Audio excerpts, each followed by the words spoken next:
Alors, comment gérer le stress? Déjà, qu'est-ce que le stress? Ça va être une situation dans laquelle ça nous demande plus d'efforts que la normale, notre rythme de croisière, on va dire.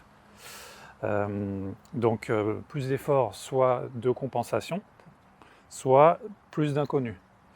Donc, qu'est-ce qui va se passer à ce moment-là? Ça va être que notre corps ou notre cerveau, suivant la situation, on va chercher à compenser ou surcompenser pour retrouver son état normal, en tout cas son état qu'il considère où tout va bien.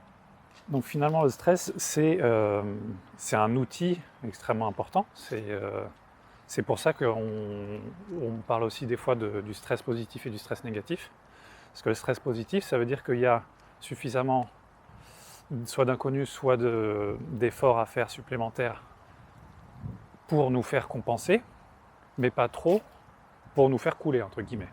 Donc ça va soit nous faire progresser sur le moment, soit nous faire progresser après coup, parce qu'on aura du coup trouvé des nouvelles ressources.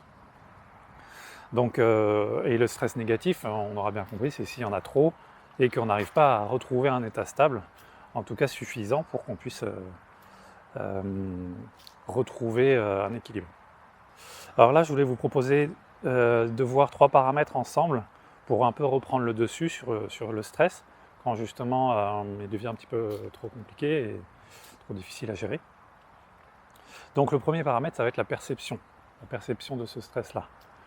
Quelle perception on a du coup de ce moment de stress ou de cette situation ou de cette appréhension? Ça peut être un stress d'avant ou un stress de pendant qu'on est en train de faire.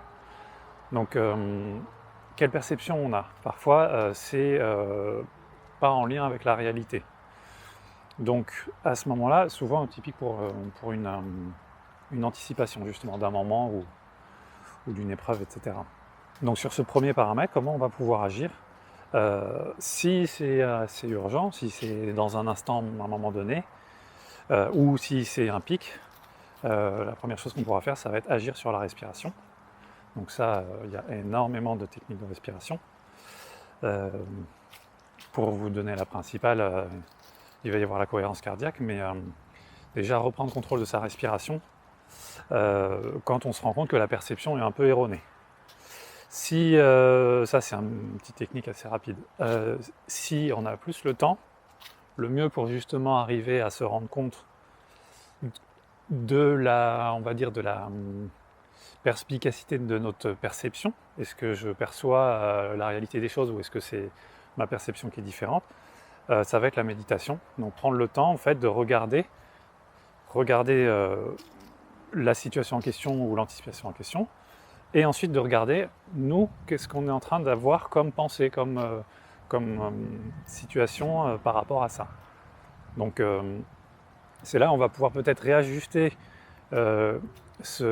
éventuellement ce gap qu'il pourrait y avoir entre la perception et finalement une forme de réalité qui serait pas tant que ça, on va dire. Ou alors beaucoup plus, mais en tout cas on en a conscience du coup. Voilà pour ce qui est de la perception. Le deuxième point, ça va être d'activer ses souvenirs de capacité. Bon, j'appelle ça comme ça, mais ça va être de voir, là pareil, c'est si on a un petit espace-temps, de se dire qu'est-ce que je vais pouvoir, qu'est-ce que j'ai déjà fait qui se rapprocherait plus ou moins de la situation en question, que j'ai réussi à faire. Même si c'est un petit bout, même si c'est une petite qu'un extrait, ou même si c'est un peu loin, finalement, peu importe, mais c'est de se rappeler qu'on a des capacités. Parce que souvent, en fait, le stress, ça va être de se dire, est-ce que les capacités vont être suffisantes pour pouvoir justement passer au-delà de ça. Donc, on a vu en 1, donc réduire un peu le gap entre notre perception qui est peut-être erronée. En 2, se rappeler peut-être qu'on a plus de capacités que ce qu'on soit son remémore, soit ce qu'on croit. En 3e point, quelque chose qui est super intéressant. En 3e point, il va y avoir tout simplement l'action. L'action sort de l'immobilisme. Quelle que soit l'action, hein, ça peut être une petite action, ça peut être juste, parfois si on n'arrive vraiment pas à sortir d'une situation, juste bouger un petit peu ou faire un petit acte. Mais faire un acte, le premier pas, comme on va dire, le premier petit pas, le plus petit pas. qui va nous permettre du coup de sortir aussi du mécanisme de la peur. Parce que le mécanisme de la peur, ça immobilise. Et le stress, ça peut aussi générer de la peur. Donc en tout cas, généralement, quand on est en action, il va y avoir une interaction du coup entre justement la situation et ce qu'on est en train de faire, ce qu'on est capable de faire ou non par rapport à ça. Voilà pour les 3 pistes. C'est des éléments que je vous partage. N'hésitez pas si vous avez d'autres éléments à mettre dans les commentaires pour faire partager aux autres. C'est précieux justement d'avoir un peu tous ces outils-là. Et puis je vous retrouve pour la prochaine conversation.